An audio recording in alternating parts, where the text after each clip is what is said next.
जय श्रीराम. आज श्रीरामचरितमानस भाग 206.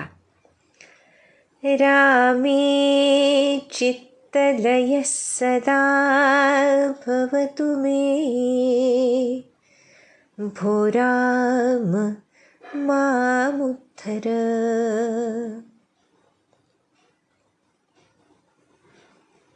हे वचन, हे मागणं ज्यांनी आम्हाला शिकवलं, ज्यांनी आम्हाला भक्ती ज्ञान याची वाट दाखवली, ते मूल स्वरूप भगवान भोलेनाथ यांचा उत्सव महाशिवरात्र आज आपण साजरी करतोय. अतिशय मोठा पर्वकाळ हा आहे, ज्या दिवशी भगवान भोलेनाथांच्या दर्शनाला आमच्यासारखे मर्त्य जीवच नाहीत, तर अनेक देवी देवता, ब्रह्मा विष्णू हे सर्वजण गर्दी करतात. त्यांच्या आशीर्वादानंच ज्ञान आणि भक्ती फळू शकते. त्यांच्या कृपा कटाक्षानंच अंगी वैराग्याचा जन्म होऊ शकतो. ज्यांच्या चरणाशीच खरी भक्ती कशाला म्हणतात, खरं वैराग्य काय असतं, खरा ज्ञानाचा उगम भक्तीमधून कसा होतो, हे सर्व आम्हाला कळू शकतं. आमचे सद्गुरुनाथ जे शिवस्वरूप मानले जातात प्रत्येक पंथामध्ये, सद्गुरू, कारण मूल गुरु हे शिवभगवान आहेत. त्यामुळे गुरुतत्वाचे अधिपती म्हणून शिवभगवानांची आराधना केली जाते. ज्यांनी आम्हाला श्रीरामांच्या भगवंतांच्या चरणी लय होण्यासाठी हा भक्तिमार्ग किंवा ज्ञानमार्ग किंवा योगमार्ग, अगदी कर्ममार्गसुद्धा, प्रत्येक मार्गाचे उद्गाते आमचे शिवभगवान आहेत. अशा या शिवभगवानांच्या पर्वकाळी असा एक सुंदर योग आमच्या श्री महाराजांनी जुळवून आणला आहे. तो म्हणजे त्यांचे शिष्योत्तम सप्तर्षींमधले एक अशा अगस्त्य ऋषींचं चरित्र, त्यांची भक्ती, त्यांचं ज्ञान, त्यांचं प्रेम भगवतचरणी, याबद्दल आम्ही या मानसमध्ये तुलसीदासांकडून ऐकणार आहोत. हे अगस्ती मुनी, जसं म्हटलं, सप्तर्षींमधून एक आदियोगी शिवभगवान यांचे प्रत्यक्ष शिष्य, डायरेक्ट डिसायपल, बरं का. त्यामुळे या अगस्ती मुनींचं पुराणांमधून, वेदांमधून फार महत्त्वाचं स्थान आहे. आपल्याला माहीत असेल तर ऋग्वेदामधल्या अनेक संहिता ह्या अगस्ती मुनींद्वारे प्रकट झालेल्या आहेत असं म्हटलं जातं. फक्त अगस्ती मुनीच नव्हे, तर ऋषीपत्नी, अगस्ती पत्नी लोपामुद्रा आणि अगस्ती यांकडून ह्या ऋचा जणू प्रसारित झाल्या असं म्हटलं जातं. कारण ही त्यांना शिवभगवानांची आज्ञा होती, बरं का. हे काही या मानसमध्ये नाही, कारण इथे आमचे उत्सव मूर्ती प्रभू श्रीराम आहेत. पण हा उपदेश की जनामध्ये याचा प्रसार व्हावा, यासाठी शिवभगवानांनी ही संथा जणू अगस्ती मुनींना दिली असा उल्लेख येतो. कशी दिली ह्याची खूप गोड कथा आहे. म्हणजे ते आम्हाला शिकण्यासाठी महत्त्वाचं आहे, म्हणून थोडक्यात बघूया की प्रत्यक्ष शिवभगवान यांचे गुरु, बरं का, आणि हे अगस्ती आणि बाकीचे 6 सप्तर्षी, ह्याचे 7ही म्हणजे ऋषी शिवभगवानांच्या चरणांशी बसून त्यांनी ही विद्या म्हणजे कशी, आत्मविद्या, तर ही आत्मविद्या त्याचे विविध प्रकार, म्हणजे 100पेक्षा जास्त असे ते प्रकार होते.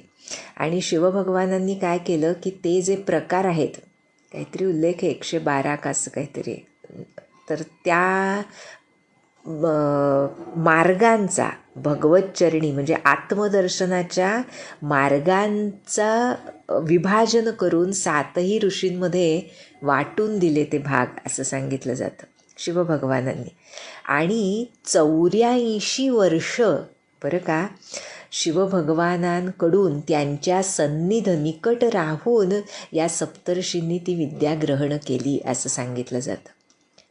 पण झालं असं की त्यांना म्हणजे शिवभगवान आणि ते असे जणू एकरूप होऊन गेले होते हे गुरु शिष्य, आणि त्यांना सोडून राहणं हे शक्यच नव्हतं यांच्यासाठी.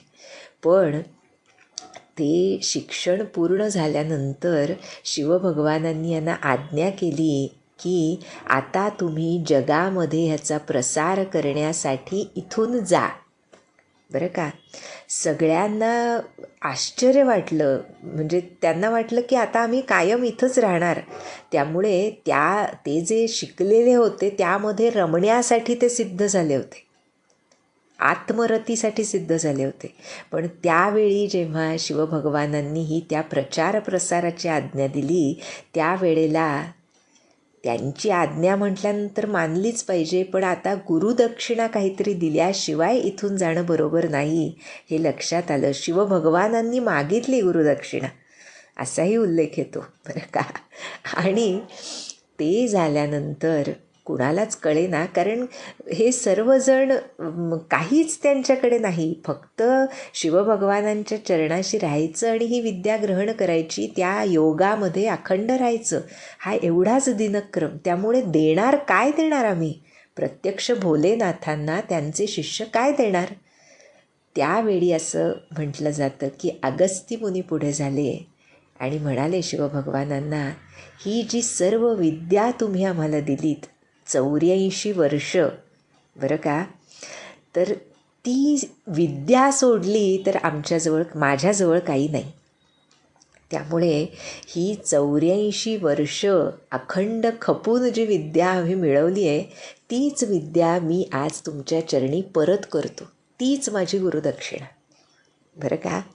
आणि अगस्ती मुनींचा आदर्श ठेवून बाकीच्या 6 ऋषींनी सुद्धा असंच केलं आणि आपल्याला जे शिकवलेलं होतं ते सर्व पुन्हा गुरुचरणी अर्पण केलं आणि रिकामे झाले बरं का.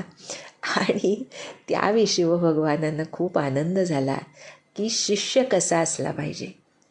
प्रत्येक गोष्ट जेव्हा अर्पण केली जाते त्यावेळी ती जे म्हणतात की निखार येतो त्याला, तशी ती शिष्याच्या अंतःकरणामध्ये गुरूंच्या कृपेनं उजळून निघते. आणि अशा रीतीनं जशी ह्या सप्तर्षींची कोरीपाटी झाली, काही उरलं नाही अंतःकरणामध्ये, बुद्धीमध्ये, जे ग्रहण केलं होतं सगळं अर्पण केलं.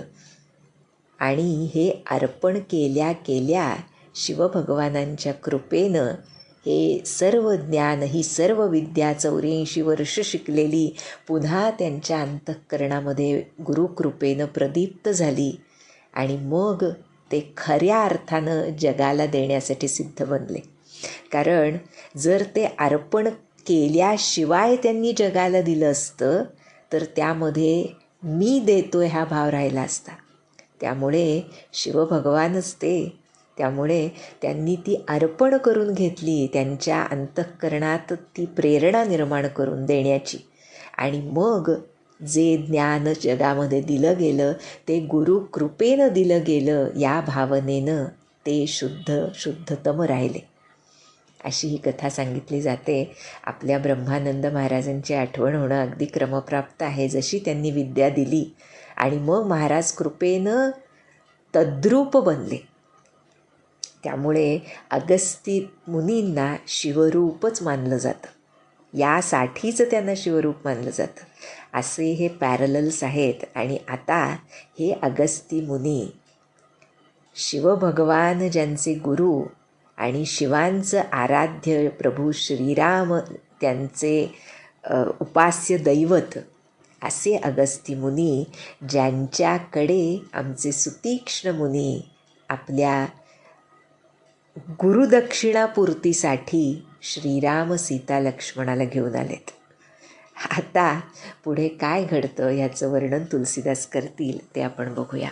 म्हणाले, पंथ कहत निज भगति अनुपार, मुनि आश्रम पहुँचे सुर भूपार, तुरत सुती छन गुर पहि गयहु, करि दंडवत कहत सभयहु.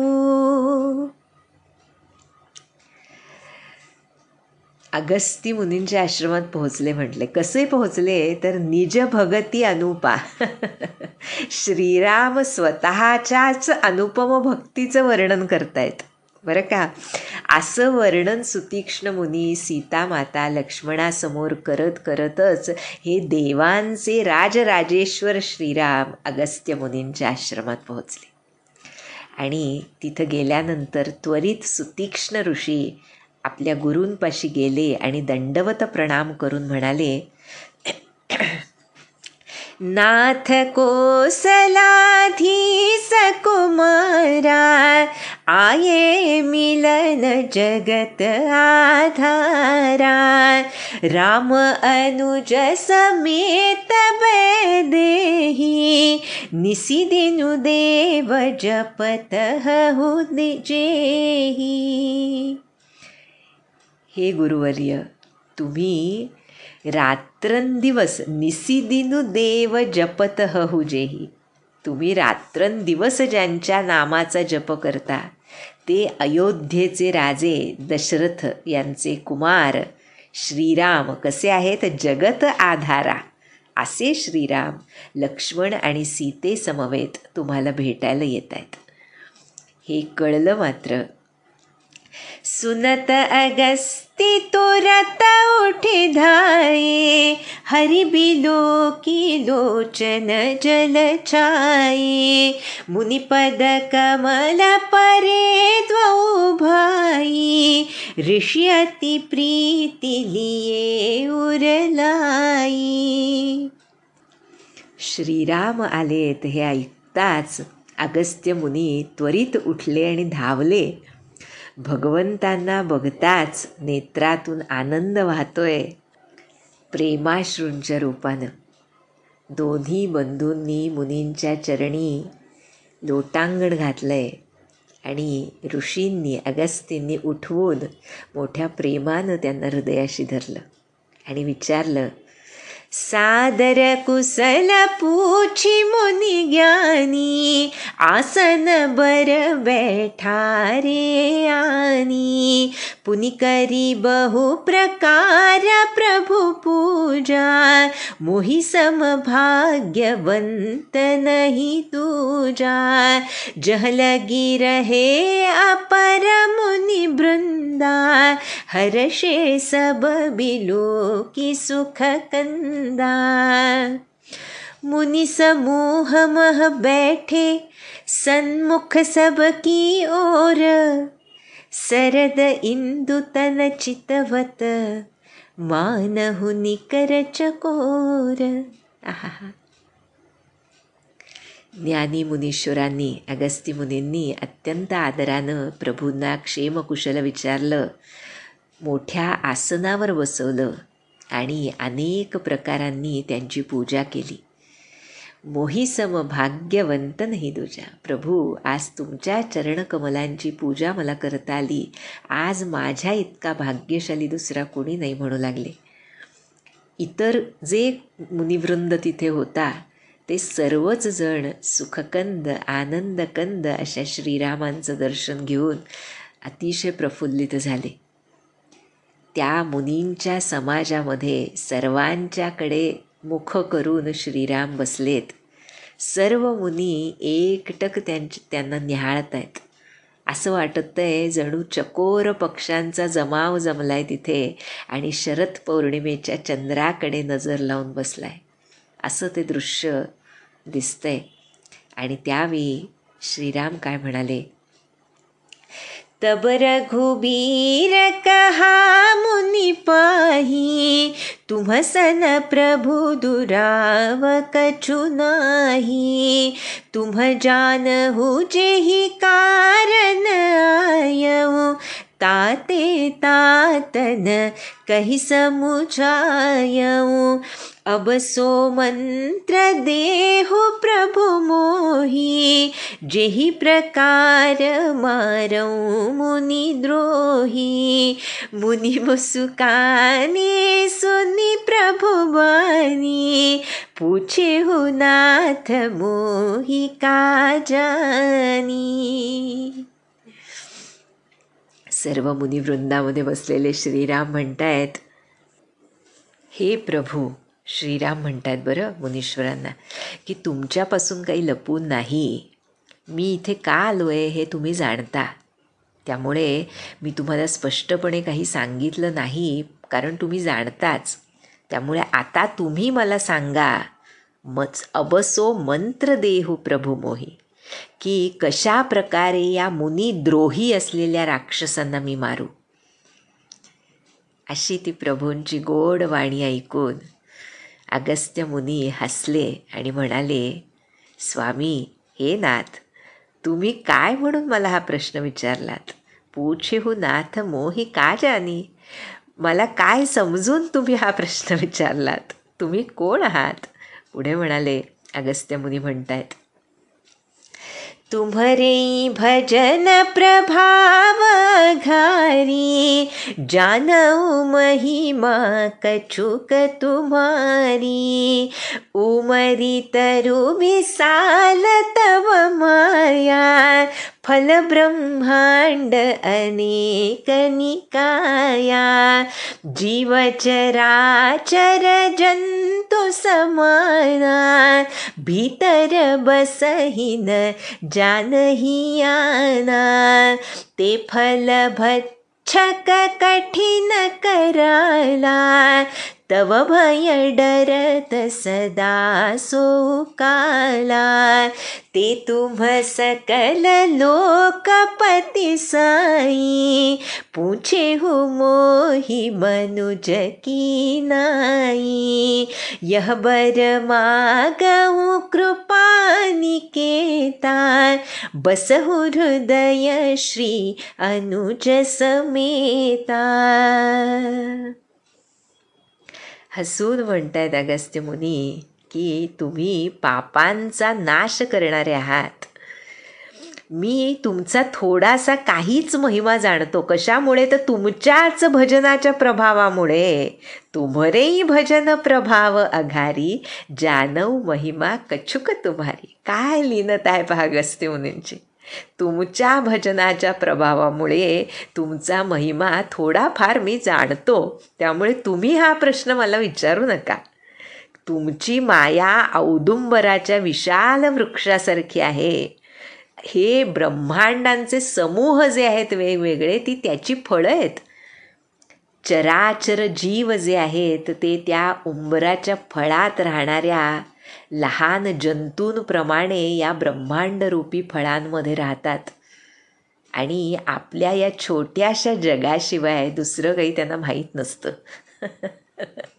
आमचं वर्णन केलं आहे अगस्त्य मुनींनी. नाही का?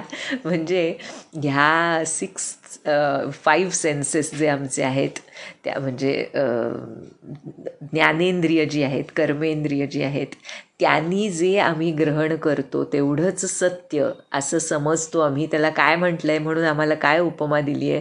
तो उंबराच्या फळांमधले किडे, जंतू, त्यांच्यासारखे आहोत आम्ही.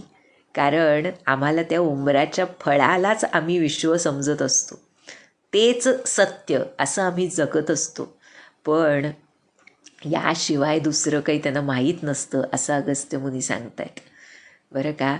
म्हणजे केवढी मोठी गोष्ट आहे पहा, की जे ह्या ज्ञानेंद्रिय कर्मेंद्रियांनी आम्ही जाणतो, तो ज्याला आपण म्हणतो ना की टिप ऑफ द आईसबर्ग एवढंच ते ज्ञान आहे.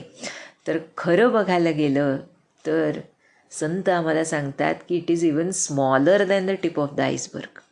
आम्ही जे जाणतो ते इतकं थोडं जाणतो.